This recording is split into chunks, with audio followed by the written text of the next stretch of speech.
Hello, everyone. Good afternoon. Hope you're well.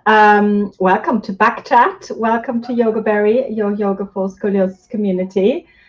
Welcome, especially if this is your first time here, if this is the first time you see me. My name is Jaureguiberry, and I'm a yoga teacher. I specialize in yoga for scoliosis, and this is my weekly chat here, all about scoliosis, really. Even though it's called Back Chat, more specifically, we do talk about scoliosis. And if you are here live, please make sure that you come and say hello. Yeah, tell us where you're from. Tell us where you're tuning in from. This is your community, obviously, as much as it is mine.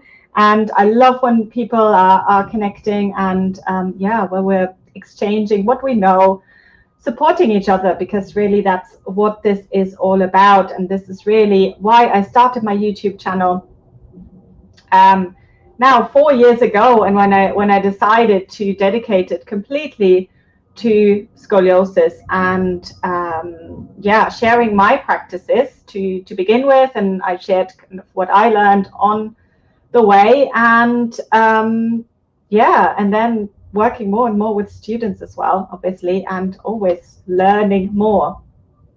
So Dr. Fishman has been kind of part of this journey really as well, just because one of the first things that I came across, obviously, when I was on my yoga journey, was this study from Dr. Fishman about side plank, and I will talk about this in a little bit more detail. But I just wanted to acknowledge the fabulous Elise Browning Miller as well. So I've just been watching as a recording her scoliosis level 1 and 2 training. Some of you might have seen it as well, and it's been great to kind of reconnect in this way. Obviously, I can't go to California right now. She's not coming to the UK, so this Zoom version and recorded practices is really how we're connecting right now, and it does work very well. And hi Laura, hi Denise, and lovely Laura is saying hello from cold and rainy Buenos Aires. Super nice class this morning, loved it. Thank you so much, Laura. So yes, we do have a weekly class on Wednesdays. And in this class, I bring in what I learn, obviously, as well. And I've just been inspired by Elise's practice. So I brought a little bit into the practice today. And we were working a lot with the feedback from the wall and props and all of that. So yes, it's a journey at the end of the day, and we're all always discovering new things. And it's important to keep sharing and keep in touch with your teachers as well, right? Because they might change their minds, and they might learn new things, and they might kind of change things up. Just putting it out there, because that's definitely what's happened to me. And from starting my YouTube channel 4 years ago, definitely my practice has changed, and definitely some of my opinions have changed because of the things that I have learned. And one of the things, obviously, is side plank, and my thoughts on this yoga pose and on practicing asymmetrically. So I assume that you're curious. Well, maybe you just tuned in because you just like talking about scoliosis generally, but let me know if this was specifically, did you tune in for this reason, for this topic specifically about side plank? Maybe you're not quite sure what side you should be practicing it on. Maybe you're not quite sure if you should practice it asymmetrically. Tell me where you are with this. Maybe you have been practicing it asymmetrically for a while and wondering if it's working or not. So would love to hear what your thoughts are. Good, lovely. Denise is saying hi. Denise, let us know where you're from, and saying that she was curious. I was curious. Yes. Aren't we all? We're all very curious about, does this work? Does it not work? Which side should I practice it on? What if I've got an S-curve? Should I practice it on both sides? All these questions, right? And it's something that comes up in my Yoga for Scoliosis community all the time. So if you search for it in there, lovely, Denise is from India. Okay, lovely. So if you do search this term in the Facebook group, it will come up all the time. So first of all, where is this coming from? Dr. Lauren Fishman, if you haven't heard of him, his website is sciatica.org. He is a medical professional. He's a doctor. He is a professor at Columbia University in New York. He's got a clinic there as well. He's also a yogi and practiced directly with BKS Iyengar. So he's got this yoga background, and then he's got this head of a researcher and also another very curious person. And he was wondering, well, scoliosis is asymmetric, and the muscles obviously pull differently. So really, we should be doing things differently on one side to the other. Candice is saying hello from Connecticut. Hi, Candice. So his thinking was, if the muscles pull more on one side, what if we just pull more on the other side and then straightening the spine this way, right? So this is, and I've spoken with him a few times, obviously, and some of you might have seen my interviews with him.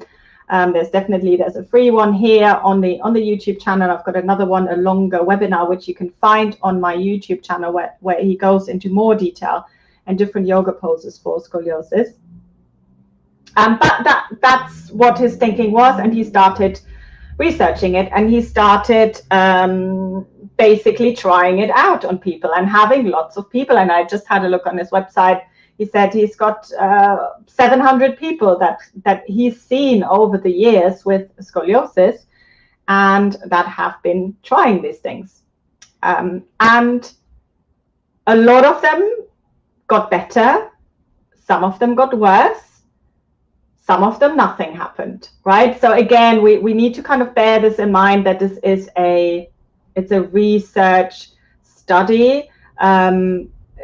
As far as I understand, they did come into the office, so he did meet them personally, but a lot of them just practice it at home. So there's no really, we can't tell if they actually practiced it, if they practiced it properly and all of that. So this is just to kind of bear this in mind when we're analyzing data at the end of the day and deciding if this might work for us or not.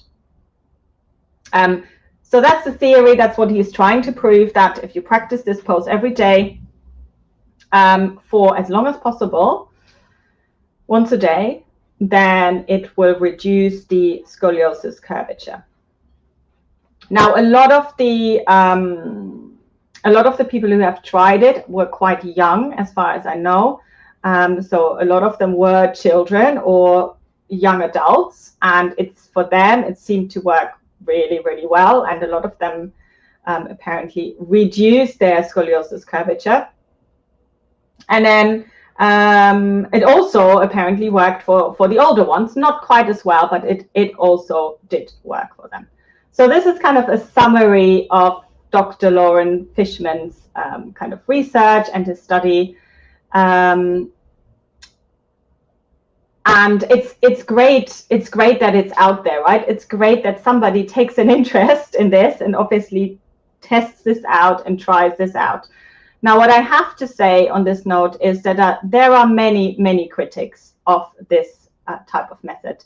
And there are many people who say it doesn't work, it actually makes it worse. And there's a lot of people who say, well, it doesn't really do anything. Right. So again, let's keep this in mind as well. I don't know. I think that there might be some studies to prove the opposite as well. So it's very interesting, this sort of thing, isn't it? And I did talk to my osteopath about this, and he did say to me, look, you can prove anything with a study at the end of the day. If you want to prove something, you can probably prove it. So that's not to say that it's all rubbish and it's all a big fat lie, what Dr. Fishman is saying, but it's just to kind of to keep an open mind and to acknowledge that there's a lot that can go wrong with research studies, and that that just because this has worked for a number of people doesn't necessarily work for the individual. Again, bearing in mind that some of them actually got worse. So it's great that this study is out there. Now, what he is suggesting, what we do know, is that he's suggesting to practice the side plank on the convex side of a lumbar scoliosis. Convex side of a lumbar scoliosis, right? So that means if we have a S-curve, for example, like this is the convex side. So this lovely person here, if we're looking at them from the back, oops, holding it into the camera, they would be practicing it on the left side, right? So the convex side is down. Let me put this away again. So, and they would only practice it on that side. Now, having worked with some Schroth therapists as well, and I always ask health professionals what they think about this. Some of them do agree. Some of them say, yes, the convex side needs to be down, but it needs to be pulled in. It needs to be pulled up against gravity. But you also need to lift the top leg, because what you do want to do is to strengthen and actually, interestingly enough, the Schroth therapy or Schroth approach, they call the concave side the weak side. Again, interesting. That also needs to be strengthened, but it needs to be strengthened in an elongated, in a lengthened position. So it needs to be strengthened differently, right? So how confusing is this? Right, so there's one person who says, no, you have to strengthen the other side. There's other people who say you need to strengthen the top side. I know Erin Myers from Spiral Spine. She has published an article or a video, I think, at least where she's talking about it, and she said, no, you should be practicing the side plank on the other side, right, on the complete other side, on the concave side. So all of this makes me a little bit nervous, let's say, recommending to do this pose only on one side, which is why I have always taken the more moderate approach and said practice it on both sides, because you need the strength on both sides, but do practice it a little bit more on the convexity. But really, what I've now kind of developed and what I believe is it's more about how you practice it rather than which side. So I do practice it on both sides, but it might be slightly different on the left side than the right side. So that is kind of what I think right now. And, obviously this might change. And I'm always, if anyone has got any thoughts on this here, please feel free to chip in as well. Because wouldn't it be nice if there was this miracle cure, right? Don't we all want this, that there's this recipe and you just have to practice this one thing every day and your scoliosis will reduce? Wouldn't that be amazing? Unfortunately, I don't think it is quite that simple. Good. Candice is saying, what if the rib hump, the rib hump pain is prominent?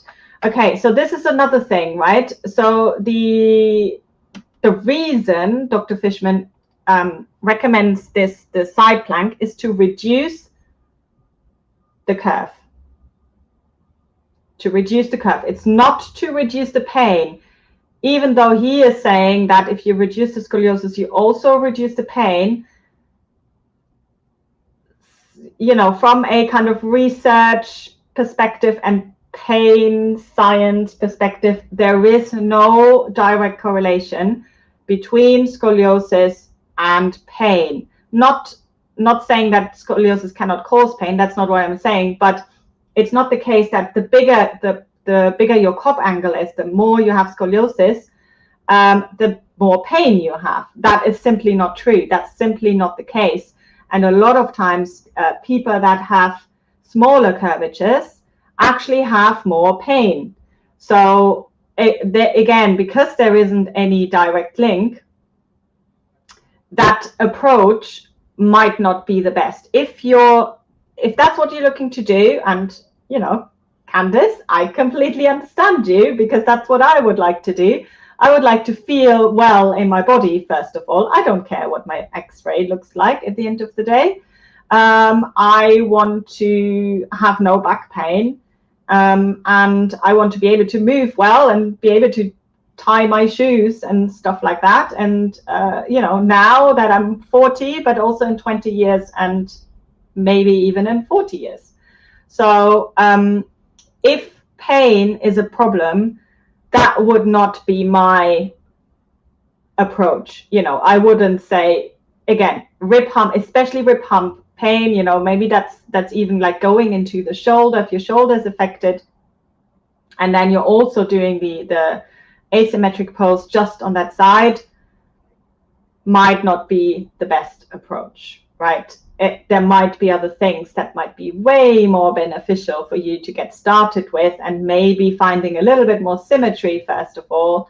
And I do in my classes, I work a lot with, well, first of all, we work with breathing and relaxation and, you know, resetting the body before we start to strengthen it, because otherwise we're just strengthening over the gripping and tightening and over the areas that are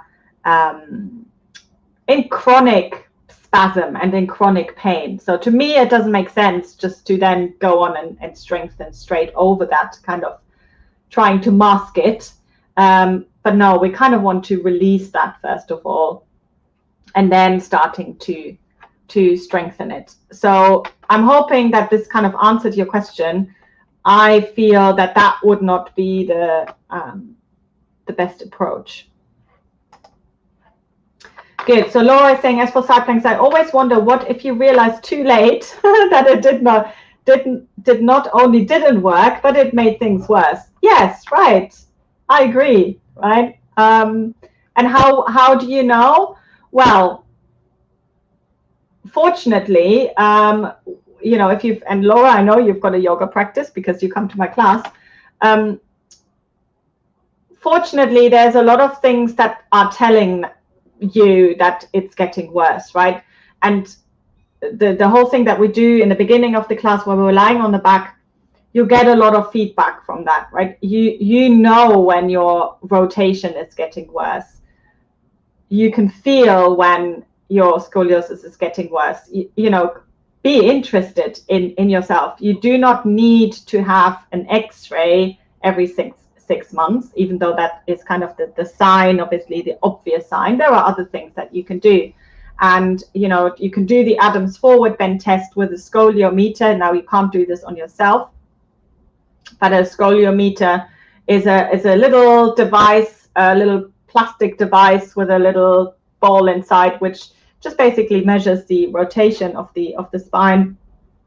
Not expensive to get. You need somebody else to do it. They do not have to be a physiotherapist. There are plenty of videos on YouTube about how to use this, and that can give you some information about the rotation and if it's getting worse.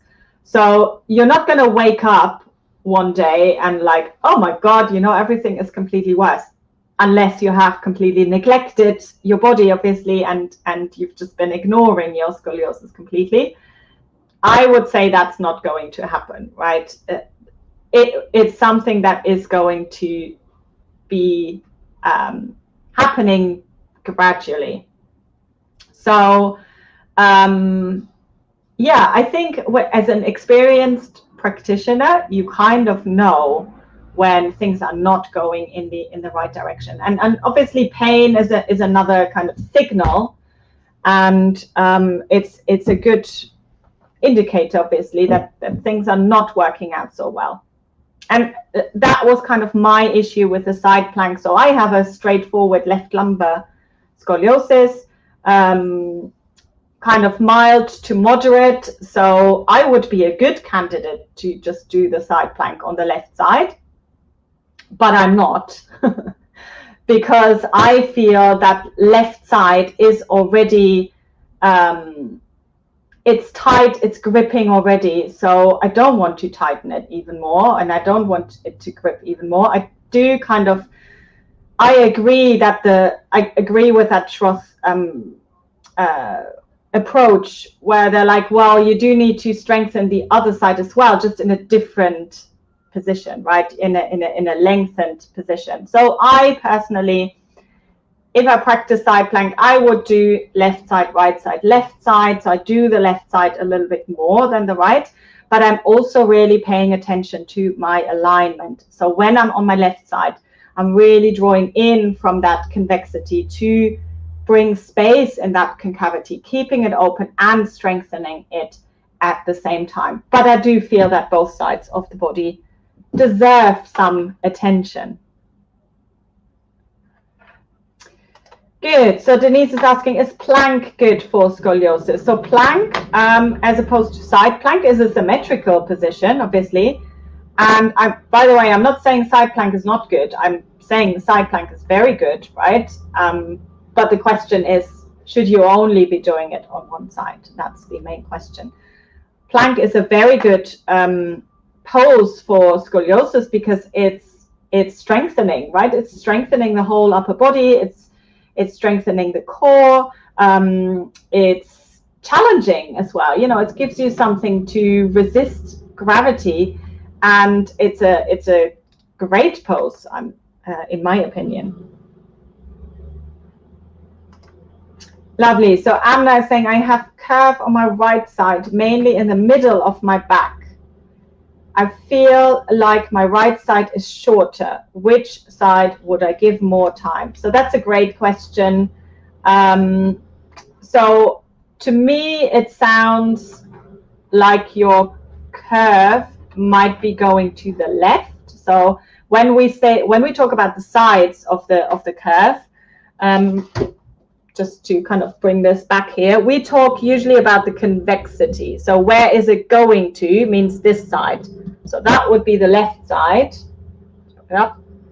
And that would be the right side, right? And this means this side is shorter. The right side is kind of shorter, and the left side is a little bit longer. So if you were looking at yourself, usually what's happening is that left side, if you have a curved pattern like this, the left side is kind of straighter down, and the right side, there might be a little bit of a dip in that side. So I'm wondering if that's what's happening. It might be the opposite for you. So first of all, X-ray, right? I always have to say this, you know, get an X-ray, then you know exactly what's going on, especially if you're thinking of doing something one-sided. But the Adams forward bend test is another really good tool to find out which way your curve is going to, right? And again, you do not need to be a, medically trained professional to do this. You basically just bend forward and you're looking from the back and see which side is higher, and that gives you a clue of where the convex side is. So the other part to this is obviously, so you're asking which side should I give more time? Very, very, very great question, right? So Dr. Fishman would say you need to strengthen the convex side. I would say both sides need attention, right? The concave side needs attention because it's short, the muscles cannot lengthen, so we want to release them. passively, actively, however you want to do that. And then the other side is usually the louder side. I don't know if anyone agrees with me, but very often, and when I work with clients as well, I find very often that the convex side is the side that gives more trouble, that there's more pain, there's more tightening, gripping, all of that is coming out usually on the convex side. Doesn't mean that, you know, again, doesn't mean that that's true for you. You might be the complete opposite. So I would actually dedicate a little bit more time in the beginning, especially, and I've been experimenting with this a little bit more, to the concave side, because that is kind of a forgotten part of the body. And maybe, you know, this is certainly my experience, and it might be your experience as well, that there's less connection to certain areas of the body, and the torso especially. So I would investigate that further, basically, and start with breath awareness, start with breathing awareness. I've just done an Instagram challenge, which is free, and you know, you can just find it on my Instagram, Jaureguiberry.scoliosis. And the last post that we did was kind of a seated position, breathing awareness, and just noticing where does the breath expand and where does it not expand. And that gives you some information about maybe some areas that might need a little bit more attention from you right now. Good. So I'm getting some thank yous here from Candice, from Laura, and from Denise, which hopefully means that I've answered your question. Good. Angela is saying, I have a rib hump on my right side. I started laying on a small wedge under my upper right side for an hour or so at night. I have a rib hump on my right side. Started laying on a small wedge underneath my right side for an hour or so at night. Is this good practice for derotation? This is, yes, lying on your back, I assume. Just answer this for me. I'm assuming, I'm hearing lying on your back, and you bring something underneath that hump side on the right and allowing for the left to release. I do think that's good, yes, but I'm wondering if the bed, if you're doing this in bed, and I'm just assuming here, you might not be doing this in bed at all. I'm assuming, yeah, if you do this in your bed, it might not work so well. But if you do this on the floor on a hard surface, that might be quite a good practice. And what it does, it, as you say, it derotates, right? It brings that side of the ribcage forwards or up, and then the other side can release a little bit more. So interesting. This is also, you know, bear in mind, these things are different for people who have had spinal fusions or not, and I haven't touched on this at all. So at the moment, I'm just assuming you've all been, you don't have spinal fusion. And again, Dr. Fishman is very specific with this, that his approach, no, not for spinal fusion, right? Then you just work symmetrically. If you haven't had a fused spine, then you can do all these things. So she's been doing this at night in bed. Yeah. So and then it kind of depends. If you're like, I'm looking at my mattress there. If that's too soft, I'm wondering if you're just sinking further into that convexity, if you're doing that on a soft surface. So I would prefer you do it less and do it on a hard surface. So maybe not for an hour, but, you know, maybe like 15 minutes and try it on the floor and see how that goes. I feel like that would be doing a little bit more rather than doing this in a bed. But, you know, obviously, if it does help you and if you feel like, you know, it feels better for you, then by all means, keep going with that. But yeah, that's my opinion on this. And there was somebody else who said something in the beginning which I missed, and we were not live yet. Okay, so Kathleen was saying use of props well placed can help bring scoliotic spinal curves towards improved alignment. And I do very much agree with that statement. I love working with props, and I love working with blocks, with belts, and, you know, wedges, hand towels, anything like that. Today, as I said in the class, we worked a lot, and this is a class on Zoom, by the way, so you're more than welcome to join it from wherever you are in the world. We use the wall quite a bit, and it's very, very interesting, the feedback you get from the wall, right? And just, again, as with scoliosis, our proprioception, which means how we feel in the space around us, or in relationship to the space around us, meaning we might feel straight, but actually we're not really, or we're not in alignment. This is challenged, right, with the scoliosis. And so the wall doesn't lie, and the floor doesn't lie either. So they are very, very good tools to give us some information. And I think that's what it's all about. It's about learning. It's about getting to know ourselves and then helping ourselves. Again, this is why, you know, and again, I hugely respect Dr. Fishman. He's such a delightful person. He's really nice to talk to. He's very knowledgeable. But my approach is very different from his approach, right? I am not interested in curing scoliosis with one yoga pose at the end of the day. I love yoga. I love the practice of yoga, and I think it does so much more than bringing us alignment physically. You know, it's about the connection, body-mind connection, obviously, relaxation. Oh my God, the breath. We can learn so much about this. You know, it goes so much beyond just the physical, emotional well-being. So important for those of us with scoliosis as well. Emotionally feeling centered, feeling aligned, and all of that is really, really important. So it's not to be underestimated. So basically, Kathleen was saying in the beginning, if yoga practice means regular asana practice to you, also set aside time for pranayama and meditation. And again, I do completely agree with this.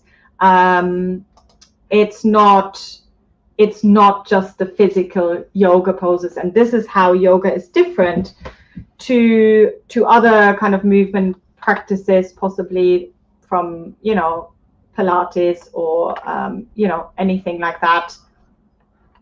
It is also a spiritual practice at the end of the day, and meditation is part of it, right? The mind is part of it. It's probably the most important thing in this whole kind of puzzle piece.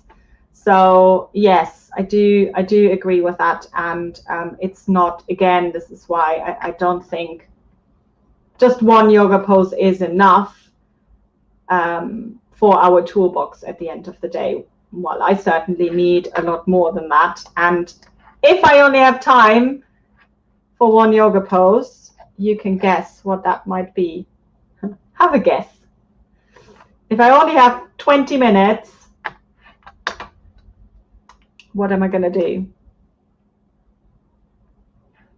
Okay, Laura is saying, after the class, I did the tree pose with the ball behind, and really very different and harder. Yes, so that's exactly what we did. We did the tree pose standing by the wall, and this is the, you know, I have to credit Elise Browning-Miller for this, because she was teaching this in her workshop. And in the beginning, when I tried it out, I was like, well, I don't need the wall. I can balance. I don't need this. But oh my God, all the information you get from the wall, and the alignment, not just kind of aligning the head over the body, but also the left and the right, is just amazing. And the transfer of weight is slightly different, so it's going to challenge you in a different way. Is it better or worse? It's not, but you're learning something, right? And this is what this is all about. And I'm a firm believer in not always practicing the same thing. I like to change it up, and I know we want to keep it simple, and we want to always have a little routine, and we always practice this, but we shouldn't get too comfortable, right? We should explore the uncomfortable. I think that's very important. We learn so much more if we're uncomfortable rather than when we're comfortable. In life, generally, right? We learn a lot more if things are harder, if things are difficult, rather than if everything is just really easy peasy. So that is true for the yoga practice as well. And let's not forget, from a brain perspective, neurology perspective, all those connections with the brain and the body,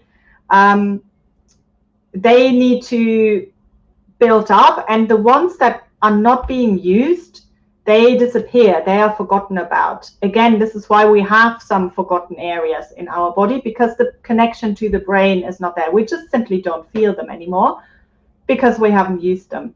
So it's really important to keep exploring those areas that we might not have explored for a while, and learn something new. It's really important to change up things. Learn something new, whatever that might be. And if you've just been practicing yoga, bring some other things in, right? And, whatever, strength training, other approaches, other movements, a little bit of dancing, Zumba, whatever. Do something different to what you've always been doing, and you will learn a lot and you will find out a lot. So Laura is saying shavasana.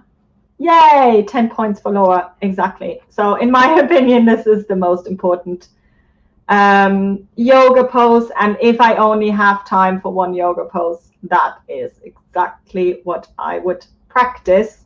Now this, obviously might be because of the time of my life. I've got 2 children, so I just need rest basically most of the time. But who doesn't benefit from rest? Is there anyone who doesn't benefit from resting? I don't know. I don't think so. I think we all do. And I think we all live in, the whole COVID situation is stressful in itself. Even if we're not kind of rushing around and traveling and doing lots of things, the mind is still stressed, right? And we don't know, is it going this way, is it going that way, what can we do now, what can we not do? And we have to be scared that people are in danger obviously around us, and what's the best approach, nobody knows. All of that is stressful, right? So it is really important to relax, and it's going to have a big effect on the way that you experience pain as well. There's always more pain when we are in stressful situations. Is that true? I think it is true, yes. And it's certainly true for me. I know when when my back goes into some sort of spasm, it's usually got something to do with what's going on in my life right now. So very important not to kind of underestimate this and where exactly it comes from. Good. So Laura is saying, but so many times after the practice, we used to rush to do some other chores, and we do not pay the attention we should to shavasana. Yes, and yeah, absolutely. And I think it is really, really important to take that time to have a good practice, obviously, but then also take the time to let the body absorb all the benefits of the practice. And like today, we only had like a 5-minute shavasana, and I felt a little bit guilty about it. I was like, oh, really, we should have had a much longer version. But this is always there for you. But sometimes we kind of have to be forced into it, right? Being honest with yourself, would you take the time and just lie on your yoga mat for 10 minutes every day. I don't know, maybe try it, maybe give it a go and see what happens over the course of a week. And by the way, my teacher, Judith Hansen-Lasseter, she would say minimum of 20 minutes. So 20 minutes Shavasana. You have to be super comfortable though. So you cannot have any like, my right side, my left side and all of that. So you have to be really, really super well supported to be able to be in Shavasana. Good. Sorry, this has taken me into a slightly different direction, but let me know if you've got any more questions about this whole side plank side plank approach. I'm hoping that I kind of conveyed what I believe, what is true for me right now. And this is after, I was diagnosed with scoliosis 35 years ago. So a long time ago. It's been in my life for a very long time. I've tried many things, spoken to many experts. I've worked with many students with scoliosis, and I do have a daily practice. So it's true for me right now. It's what I believe right now. It doesn't mean that, this cannot change, obviously. But yes, I do believe that the yoga should kind of go beyond just a couple of poses, and it's about learning and exploring and really sensing what's going on in our bodies and addressing the asymmetries that way. Good, lovely people. Now I've got one more announcement. Don't go away. I'm actually launching my new website today, so this is very exciting. So if you want, you can have a look at it now and then have another look at it in a couple of hours. So it should look completely different, which is very exciting. So I'm really chuffed, and I'm really pleased with the way that it looks. So make sure you do check that out. Next week, I've got the lovely Jen Gorman here, who is a yoga teacher, Pilates teacher, lots of different modalities. She'll be a great person to quiz about side plank. I'm going to ask her as well to see what she thinks. And yes, see you all very soon. Thanks, Candice. Bye, everyone.